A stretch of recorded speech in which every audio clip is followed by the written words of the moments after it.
Kayaknya ada yang beda ya sama Mark Zuckerberg belakangan ini. Udah 20 tahun kita kenal dia sebagai figur publik, tapi sekarang dia seolah-olah lagi menciptakan ulang dirinya sendiri dan tentu saja perusahaannya, Meta. Setelah melewati berbagai macam serangan dan pembelaan, kini dia tampil beda dan arah perusahaannya pun ikut berubah. Nah, belakangan ini sampai muncul istilah baru loh buat menggambarkan fenomena ini, Zukaisans. Ini nih kata kunci yang penting banget untuk kita pahami kalau mau mengerti pergeseran besar yang lagi dia dan Meta jalani. Jadi, Zuckersense itu gabungan dari kata Zuckerberg dan Renaissance. Dan ini bukan cuma soal penampilan barunya yang jadi meme, tahu kan, yang pakai kalung rantai dan jaket mewah.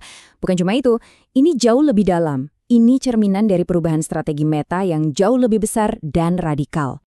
Oke, tapi apa sih yang sebenarnya ada di balik semua ini? Yuk kita coba bedah lebih dalam. Karena ini lebih dari sekedar citra, ini tentang fondasi masa depan Meta itu sendiri. Zuckerberg kelihatannya udah lebih santai ya, bahkan kayaknya dia menikmati aja tuh statusnya sebagai bahan meme. Katanya sih seiring bertambahnya usia, dia cuma mau jadi dirinya sendiri aja. Nah, menariknya, perubahan personal ini ternyata sejalan banget sama arah baru perusahaannya. Supaya kita benar-benar paham strategi AI barunya Meta, kita harus mundur sedikit. Kita perlu ngerti dulu masalah inti, masalah yang udah coba dipecahkan Zuckerberg selama lebih dari 1 dekade. Nah, ini dia inti masalahnya. Dengerin deh kutipan dari Zuckerberg sendiri. Ini nunjukin frustrasinya yang mendalam banget, karena harus membangun produk di platform yang dikendalikan oleh pesaingnya, seperti Apple. Jadi, poin krusialnya adalah ini. Motivasi utamanya adalah membangun platform teknologi generasi berikutnya, supaya Meta nggak lagi bergantung sama rivalnya. Dia pengen mengendalikan nasibnya sendiri. Dan disinilah solusinya muncul, sebuah pertaruhan strategis yang super besar pada AI open source untuk membangun ibaratnya rel kereta api untuk masa depan teknologi.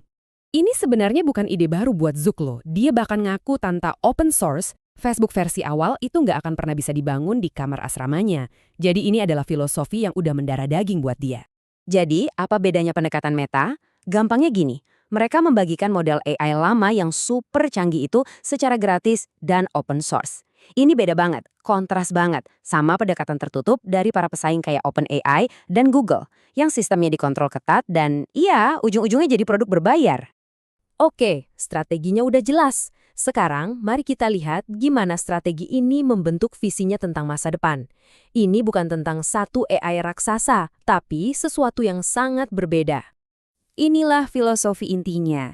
Buat dia, masa depan itu bukan tentang satu kecerdasan super tunggal. Sebaliknya, dia ngebayangin akan ada miliaran AI yang terspesialisasi untuk tugas-tugas tertentu.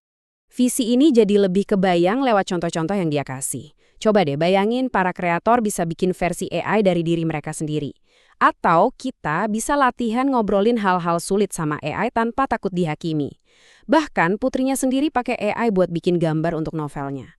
Intinya adalah memberdayakan individu, bukan menciptakan satu Tuhan AI. Tentu saja, taruhan sebesar ini nggak mungkin datang tanpa resiko dan skeptisisme. Mari kita bahas soal skala raksasa dari eksperimen teknologi ini. Banyak nih yang khawatir, jangan-jangan semua investasi gila-gilaan di AI ini cuma bubble yang bakal pecah. Menurut Zuckerberg, sekalipun timingnya mungkin kurang pas, teknologinya itu sendiri nggak bisa dipungkiri, bakal sangat-sangat berharga di masa depan. Nah, ini logikanya dia. Buat perusahaan sekelas Meta, kerugian karena ketinggalan di teknologi terpenting untuk 15 tahun ke depan itu jauh lebih besar daripada biaya karena membangun infrastruktur terlalu banyak atau terlalu cepat. Ini mungkin pertanyaan yang paling berat. Mengingat sejarah Meta yang penuh kontroversi, kenapa publik harus percaya sama mereka untuk memimpin revolusi AI ini? Pembelaan Zuckerberg terletak pada strategi open source itu sendiri. Dengan membuat teknologinya terbuka, semua orang bisa ikut ngawasin, bisa ikut ngecek. Tekanan publik inilah, menurutnya, yang jadi mekanisme untuk membangun kepercayaan dan akuntabilitas. Jadi, kita sampai di pertanyaan terakhir untuk direnungkan bersama. Visi ambisius Zuckerberg ini menjanjikan demokratisasi kreativitas. Tapi di saat yang sama, kita semua seakan jadi subjek dalam eksperimen teknologi terbesarnya. Mana kira-kira yang akan terwujud?